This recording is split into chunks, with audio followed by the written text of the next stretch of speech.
Good morning. Thank you all for being here. I'm Brad Redekopp, Conservative Member of Parliament for Saskatoon West and the Associate Shadow Minister for Immigration. Before I start, I just want to make a comment on the Tumbler Ridge tragedy.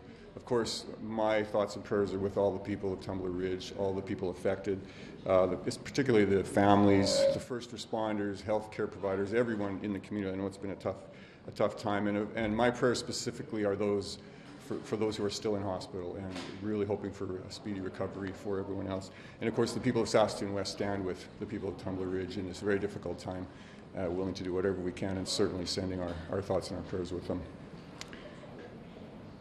Conservatives believe in one law for all. Whether we're talking about those who committed crimes or government health care, there shouldn't be differences based on immigration status. It's clear that the immigration mess created by the Liberals has led to the current extortion epidemic we're seeing in our cities, and an asylum system that is being abused at a huge cost to taxpayers and a growing cost to public safety. First, our motion to crack down on extortion is gaming the asylum system. Extortion is not some abstract statistic. It's families and small businesses that are being threatened. It's homes and businesses being shot up, and it's communities that are living in fear. Statistics Canada data shows that extortion has increased 330%, or more than tripled, over the past decade. And this has created the unholy marriage of a soft-on-crime justice system with a loose and easily exploited immigration system. Non-citizens who commit crimes shouldn't get a different set of rules than regular Canadians. Because when a non-citizen who commits a serious crime feels like the wheels of justice are closing in on them, they use Canada's refugee system as a shield. In British Columbia, more than a dozen suspects facing deportation have claimed refugee status, delaying removals while their case grinds through a backlog. Meanwhile, Surrey alone reported 35 suspected extortion incidents in January. In my home city of Saskatoon, last July, police arrested and charged multiple people in a kidnapping for ransom case, where suspects demanded a large sum of money from the victim's release, which is very similar to an earlier extortion crime that occurred in 2024. Canadians see what's happening, and they're asking the obvious question: why are we letting non-citizens who commit serious crimes hide behind loopholes meant to protect genuine refugees? We need a system focused on the rights of victims rather than protecting criminals. That's why Conservatives introduced a reasonable motion on Tuesday to deal with this epidemic. Essentially, our motion is leveling the playing field. Non-citizens facing serious crimes should get the same consequences as everyone else. No more two-tier justice system. No special treatment for some. Mark Carney and the entire Liberal caucus voted against our motion. Clearly, they're happy with the two-tier justice system that they have created.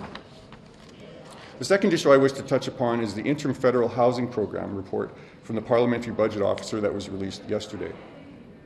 $1.5 billion a year. Let that sink in. $1.5 billion a year.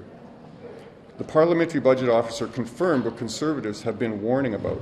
The interim federal health program is on track to cost over $1.5 billion annually within the next 5 years. This is the same program the Liberals expanded to include supplemental benefits, things like dental and vision coverage, that many Canadians either don't have or must pay for out of pocket. So here's the question Canadians are asking.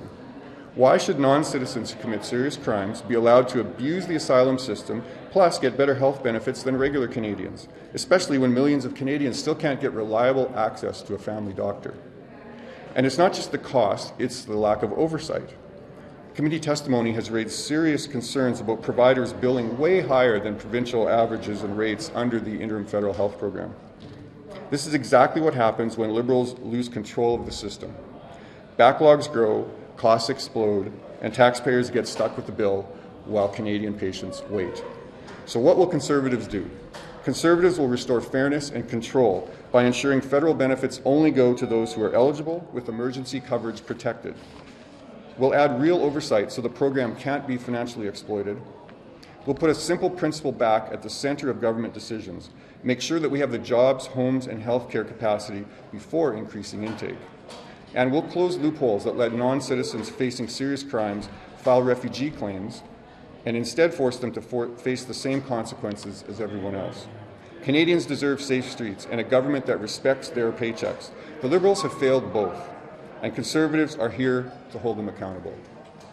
Thank you, and I'll take any questions. Okay. Thanks. We got to go for gold again. We're back at the Olympics. Oh, it's Captain Canada, of course. Oh, of course, Sid the Kid. Yeah, we need another golden goal. Are there any Vancouver Island Olympians or anybody from your riding you're cheering about? Do you know of anybody, James? Oh, I think we have a couple of skiers. We have, across British Columbia, I know we're well represented at the Olympics this year, and we're just cheering for everybody. You know, one of the most patriotic moments of my life, I can still remember the 2010 Olympics. We got 14 gold medals. I was on the streets in Vancouver when Sidney Crosby got the golden goal, and it was a magical moment. The so. golden goal from, who dug it out in the corner? Aginla. I watch that at least a couple times a year. It's amazing. The best video to watch if you YouTube, you can do the compilations of reactions across the country, like people in their living rooms, and so hopefully they'll let us wear this for... in the house today for QP? Make a little statement to try to get the boys a little encouragement there. So we see. I know the Penguins are playing the Senators in March. So hopefully Sid will have a brand new gold medal and we can get him into to the House for a tour of the House of Commons. I like that. Yeah. Okay. Have a good one, guys. Thanks.